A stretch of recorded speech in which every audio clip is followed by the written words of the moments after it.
હાથી મસાલા present સ્વાદની પરંપરામાં હું નિકુંજ ઓસોયા તમારું સ્વાગત કરું છું। મિત્રો, ખીજડીયા ગામના વાડીના રસોડામાં આજે આપણે બનાવીશું એક ખૂબ જ સિમ્પલ દાળ જે ખૂબ જ ઓછા ગામડાઓમાં બને છે, જેને અજમાની દાળ કહેવામાં આવે છે।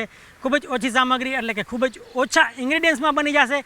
આપણે ચૂલા પર બનાવીશું માટીના વાસણમાં। તો ચાલો શરૂ કરીએ।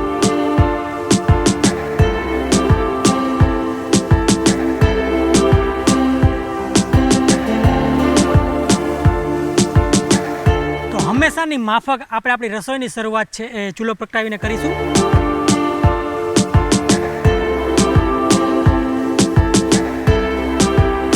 તો આપણો ચૂલો છે એ તૈયાર થઈ ગયો છે। હવે આપણે મૂકીશું માટીનું વાસણ એટલે કે પાટિયું જેને કહેવામાં આવે છે એ, અને આપણે એમાં સૌપ્રથમ પાણી ગરમ મૂકી દઈશું। તો આપણું પાણી છે એ ગરમ થઈ ગયું છે। હવે આપણે જેવું પાણી ગરમ થાય એવું પહેલાં થોડું પાણી છે આપણે એમાંથી લઈ લેશું। અને જો અહીંયા આ છે ખજૂર છે, એને આપણે ગરમ પાણીમાં પલાળી દેશું। અને આ છે એ આંબલી છે, એને બી આપણે ગરમ પાણીમાં પલાળી દેશું અને સાઈડમાં રાખી દેશું। તો આપણા ખજૂરને આંબલી સાઈડમાં રાખી દીધા છે અને એ પૂરા પલળી જશે અને એકદમ સોફ્ટ થઈ જશે। અને બીજી બાજુ આપણું જે પાણી ગરમ થઈ ગયું છે એમાં આપણે નાખીશું ચણાની દાળ છે એ પહેલાં નાખી દેશું। એકદમ સાફ કરેલી ચણાની દાળ છે, એને પલાળવાની જરૂર નથી, પણ તમે પલાળી હોય તો બી કંઈ વાંધો નહીં। અને બીજી બાજુ આપણે તુવેર દાળ છે એ બી નાખી દેશું અને બેયને બફાવા દેશું। તો આપણી દાળ છે એ બફાવાની પ્રક્રિયા ચાલુ થઈ ગઈ છે। હવે જેવી પ્રક્રિયા ચાલુ થાય તો આપણે સૌપ્રથમ એમાં છે એ મીઠું નાખીશું।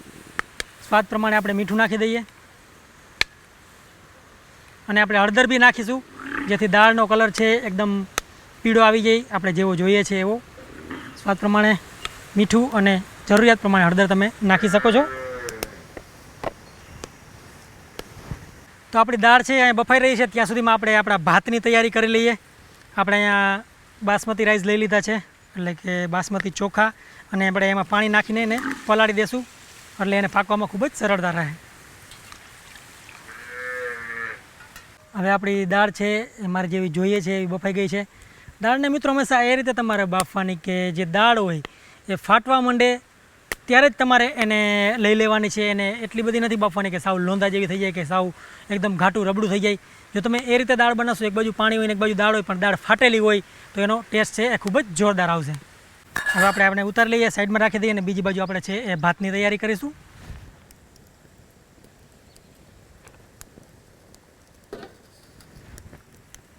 તો ચાલો, ભાત માટે આપણું છે પાણી અહીંયા ગરમ થઈ રહ્યું છે, ઓલમોસ્ટ થવા આવ્યું છે। તો આપણે હવે ભાત એમાં નાખી શકીએ છીએ અને આ ભાતમાંથી જે વધારાનું પાણી છે એ આપણે કાઢી નાખશું, એટલે કે એને ધોઈ નાખશું। અને ભાત જે છે તમે હંમેશા ગરમ પાણીમાં નાખો અને પલાળીને નાખો તો એને પાકવામાં ખૂબ જ મદદ મળે અને ખૂબ જ જલ્દીથી એ પાકી જાય। તો આપણે આને આવી રીતે નિતારી લેવાના છે। થોડું ઘણું પાણી રહીએ તો કાંઈ વાંધો નથી, પણ આપણે મેન ઉદ્દેશ્ય આને કચરો કાઢવાનો હતો આમાંથી। અને હવે આપણે આને ગરમ પાણીમાં ઓળી દેશું। તો જો આપણા ભાત છે એ રેડી થઈ ગયા છે। તો આપણે એને આવી રીતે કાઢી લઈશું ડાયરેક્ટ જ ભાતિયામાં પાણી નિતારીને।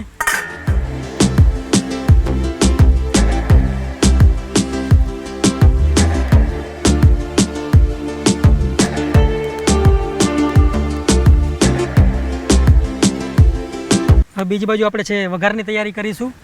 તો પાછું એક નવું વાસણ લઈ લઈએ। ઓલું છે એને પાટિયું કહેવામાં આવે છે, પણ જે આ વાસણ છે એને ટોપિયું કહેવામાં આવે છે, કે જેવું આપણે સ્ટીલનું કે ટીનનું વાપરતા હોય એ ટાઈપનું। તો આ દાળ છે એમાં ખૂબ જ ઓછા મસાલા અને ઓછા તેલનો ઉપયોગ થવાનો છે, અને જે મસાલા છે એ ખૂબ જ સાત્વિક છે, ખૂબ જ સિમ્પલ છે। તો આપણે થોડું તેલ ગરમ કરી લઈએ, અંદાજિત 2 પાવડા જેટલું તેલ આપણે અહીંયા ગરમ કરી લઈશું। તો આને અજમાની દાળ એટલા માટે કહેવામાં આવે છે કે આમાં વઘારમાં જે મેઇન સામગ્રી હોય છે સ્વાદ માટે, જેને કહી શકીએ આપણે, એ હોય છે અજમો। તો જેવું આપણું તેલ ગરમ થાય એવા આપણે આમ નાખીશું 2 નાની ચમચી જેટલો અજમો નાખીશું। થોડો વધારે પડી જાય તો બી અજમામાં કાંઈ વાંધો નહીં, કોઈ ખરાબ વસ્તુ નથી। અને અજમો જેવો થોડો આપણો લાલ થાય એવો તરત જ છે આપણે એમાં આપણી જે મરચાંની કટકી છે એ નાખી દઈશું। આ દાળને આપણે તદ્દન અલગ રીતે બનાવવાની છે, એટલે જે આપણે નોર્મલ લીમડો હોય, રાઈ જીરું હોય, એ કોઈ પણ વસ્તુ નથી પડવાની। જેવી આપણી મરચી છે એ થોડી પાકી જાય એવું આપણે એમાં અડધી ચમચી જેટલી હિંગ નાખીશું અને અડધી ચમચી જેટલી હળદર નાખીશું। અને આ જે હવે વઘાર છે એ તરત જ આપણે આપણી જે દાળ છે એમાં નાખી દઈશું. તો આપણી દાળ છે જે બફાઈ ગયેલી છે ઓલરેડી, એમાં આપણો જે આ વઘાર રેડી કર્યો છે એ ઉપરથી નાખી દઈશું. જુઓ તમે, તો આપણી દાળનો વઘાર છે એ ઉપર નાખી દીધો અને વળી પાછી આપણી દાળ છે એ ઉકળવા મૂકી દઈશું.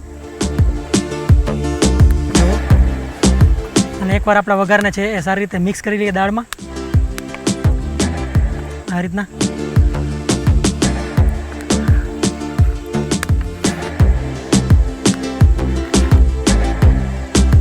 તો આપણી દાળ ઉકળતી હોય ત્યારે જ એમાં આપણે ઉપરથી આદું છે એ ઝીણું ખમણીને નાખી દેવાનું છે. તમે જો નાના ટુકડા કરવાના તો બી કંઈ વાંધો નથી, પણ ખમણીને નાખી દો જેથી એને પાકવામાં બી ઓછી લાગશે વાર અને જેનો સ્વાદ છે એ ખૂબ ભરપૂર આવશે. તો આ રીતે જોવાને ખમણીને નાખી દેવાનું છે.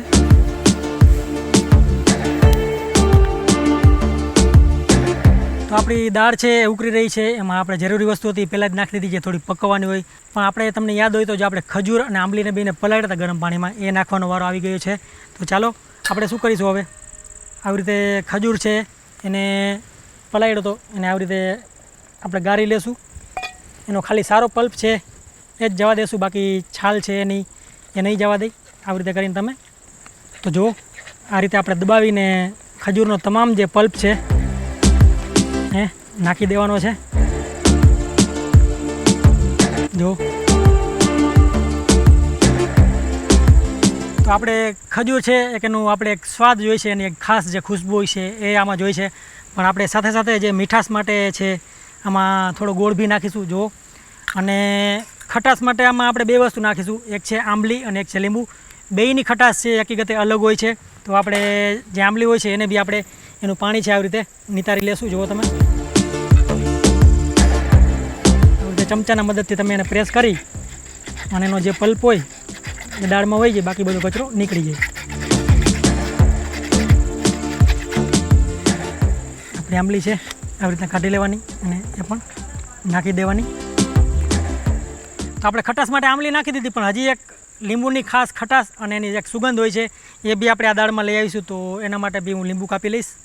તો આપણે લીંબુને બી કાપી દઈએ અને તમે ઉપરથી બી નાખી શકો છો, પણ હું અહીંયા છે એને પાકવામાં જ નાખી દઈશ, જેથી કરીને લીંબુની એક ખટાશ અને એનો સ્વાદ છે આપણી દાળમાં સારી રીતે ભળી જાય. આંબલી આપણે આમાં ઓલરેડી નાખી છે એટલે તમારે આંબલી ખાસ ચાખીને નાખવી, કારણ કે ઓલરેડી આમાં ખટાશ છે.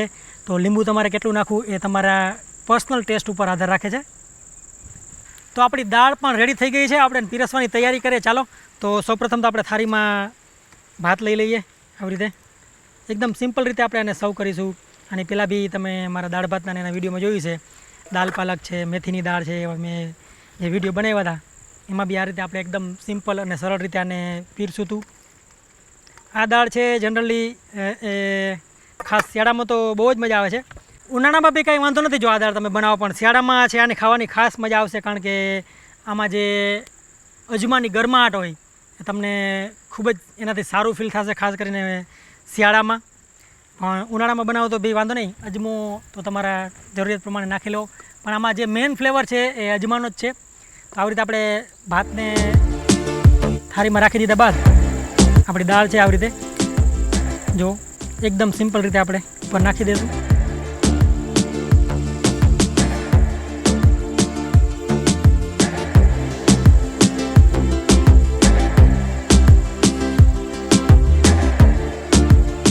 તો જો આપણી ડીશ છે એ રેડી થઈ ગઈ છે. હવે આપણે આને સિમ્પલી ગાર્નિશિંગ કરીશું આ રીતે કોથમીરથી. એકદમ આપણે સિમ્પલ રીતે સજાવીશું અને આને પીરસીશું જો આ રીતના.